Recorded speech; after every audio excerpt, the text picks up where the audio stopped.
সবুজ মাঠ, হালকা বৃষ্টি, গরু ছাগলে ঘাস খাচ্ছে, কত সুন্দর দেখা যাচ্ছে। এই যে আমার সামনে একজন মুরব্বী লোক দেখতেছেন, এই লোকটার নাম হইল মানিক।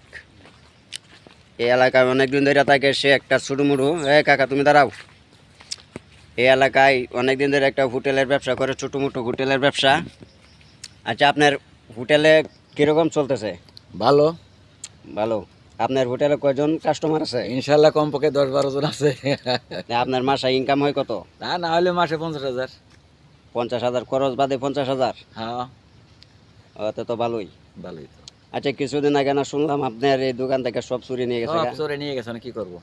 তাহলে এখন কিভাবে আপনি দোকান চালাইতেছেন? আছি কোনোভাবে পড়ে জুড়ে পুরেন মুরেন দিয়ে চালাইতেছি। ও আচ্ছা। তাহলে এখানে আপনি কতদিন ধরে এই হোটেলটা চালাইতেছেন? এই যে হোটেল চালাইতেছি 19 বছর। 19 বছর।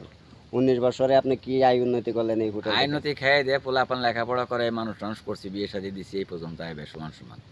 আলহামদুলিল্লাহ, খুশি হইলাম আপনার এই কথা শুনে। আশা করি ভালো থাকবেন ইনশাল্লাহ। দোকান চালিয়ে যান, অল্পতেই অল্প আয় বরকত হবে, সঠিকভাবে ব্যবসা করবেন। হলো আমাদের মানিক কাকা। কাকার বাড়িটা জানি কোন জায়গায়? গোপালগঞ্জ। গোপালগঞ্জ।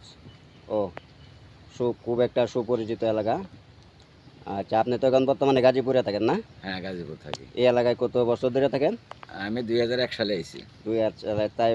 তাহলে আজকে এখন 24 বছর চলতেছে না? হুম। ও আচ্ছা, ঠিক আছে। আপনার ছেলে মেয়ে কজন কাকা? মাত্র 5 জন ইনশাল্লাহ। 5 জন? নাই দেয়া এই হোটেলটা আপনি চালাইতে পারতেছেন? হ্যাঁ, এতেই তো আল্লাহ চালায় আমারে। আচ্ছা, খুশি হলাম ইনশাল্লাহ। আলহামদুলিল্লাহ, আল্লাহ আপনার ব্যবসা উন্নতি করুক। আসি কাকা। আচ্ছা। সালাম আলাইকুম।